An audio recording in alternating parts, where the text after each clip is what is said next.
Hi friends, welcome to my channel. ఈ channel first time కనుక చూస్తుంటే సబ్స్క్రైబ్ చేసుకోండి, బెల్ ఐకాన్ అనేది క్లిక్ చేయండి. ఈరోజు నేను రొయ్యల దమ్ బిర్యానీ చేస్తున్నాను. ఇది బిగినర్స్ కూడా చాలా ఈజీగా చేసుకోవచ్చు. మీరు కూడా ఒకసారి ఇంట్లో ట్రై చేసి ఎలా వచ్చిందో నాకు కామెంట్లో చెప్పండి. దీనికి ముందుగా శుభ్రంగా కడిగి పెట్టుకున్న రొయ్యలను తీసుకున్నాను. దాంట్లో 1.5 టేబుల్ స్పూన్ల పసుపు యాడ్ చేశాను. 1 టేబుల్ స్పూన్ కారం, 1 table spoon garam masala, 1 table spoon అల్లం వెల్లుల్లి పేస్టు, సరిపడంత ఉప్పు, వీటిలన్నిటిని వేసుకున్న తర్వాత 1 కప్పు పెరుగు అనేది కూడా యాడ్ చేసుకున్నాను. ఈ మసాలాలు పెరుగు అనేది బాగా రొయ్యలకు పట్టేటట్టుగా కలుపుకున్నాను. మూత పెట్టుకుని నార్మల్లో అయితే 2 అవర్స్, డీప్ ఫ్రిడ్జ్లో అయితే 1/2 అవర్ స్టోర్ చేసుకోవాలి. నెక్స్ట్ తీసుకున్న తర్వాత దాంట్లో షాజీరా 1/2 టేబుల్ స్పూన్, యాలకులు 2, అనాస పువ్వు 1, జాపత్రి 3 మొగ్గలు అవన్నీ వేసి 2 టేబుల్ స్పూన్ల ఆయిల్ వేసి మూత పెట్టి 2 విజిల్స్ వేయించుకోవాలి. బిర్యానీ రైస్ కోసం 2 లీటర్ల వాటర్ తీసుకుని దాంట్లో షాజీరా, జీలకర్ర, యాలకులు, చెక్క, అనాస పువ్వు, జాపత్రి, మరాఠీ మొగ్గ, బిర్యానీ ఆకుని యాడ్ చేసుకుని 2 టేబుల్ స్పూన్ల సాల్ట్ అనేది కూడా యాడ్ చేసుకోవాలి. సాల్ట్ అనేది మీకు టేస్ట్ సరిపడా యాడ్ చేసుకోండి. తర్వాత 2 టేబుల్ స్పూన్ల ఆయిల్ అనేది యాడ్ చేసి, ఈ ఆయిల్ యాడ్ చేయడం వల్ల అన్నం అనేది ముద్దగా కాకుండా పొడి పొల్లాడుతూ ఉంటుంది.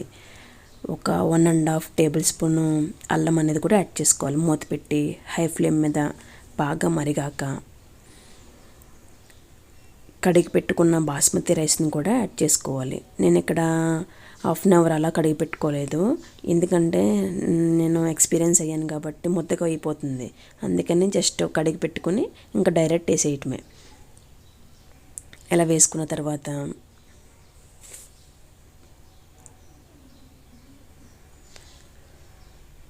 ఒకసారి కలుపుకుని సాల్ట్ కూడా ఒకసారి సరిపోయిందిలో చూసి సాల్ట్ కూడా యాడ్ చేసుకోండి. మూత పెట్టి మీడియం ఫ్లేమ్లో 80% కుక్ అయ్యే వరకు కుక్ చేసుకోండి. ఒక దలసరి గిన్నె అనేది పెట్టుకుని దాంట్లో మనం ఉడికించి పెట్టుకున్న రొయ్యల్ని యాడ్ చేసి, ఇదిగో చూడండి 80% కుక్ అయిపోయింది కదా రైస్. దీన్ని వాటర్ అనేది లేకుండా ఇలా గరిటెతో తీసుకుని ఒక లేయర్లా వేసుకోవాలి.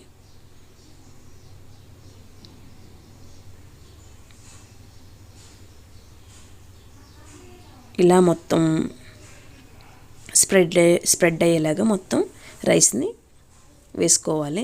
వేసుకున్న తర్వాత హోమ్ మేడ్ గరం మసాలా అనేది యాడ్ చేసుకోవాలి లేయర్ పైన. తరువాత పాలలో పసుపు అనేది కలుపుకొని ఆ లేయర్ పైన యాడ్ చేసుకోవాలి. ఇక్కడ కుంకుమ పువ్వు అనేది కొంచెం కాస్ట్ ఎక్కువ కాబట్టి నేను ఇలా తీసుకున్నాను. ఇంకో లేయర్ కింద ఉన్న రైస్ని కూడా మొత్తం యాడ్ చేసుకోవాలి. లాస్ట్లో ఫ్రైడ్ ఆనియన్స్, కొత్తిమీరతో గార్నిష్ చేసుకుని పాలు, పసుపు మిశ్రమాన్ని కూడా యాడ్ చేసి మూత పెట్టుకొని మనం దమ్ము కోసం ఒక గిన్నెలో వాటర్ వేసుకొని దానిపైన పెట్టుకోవాలి. సిమ్లో 10 మినిట్స్ ఉడికించుకుంటే ఎంతో రుచికరమైన రొయ్యల dum biryani ready. Thank you for watching.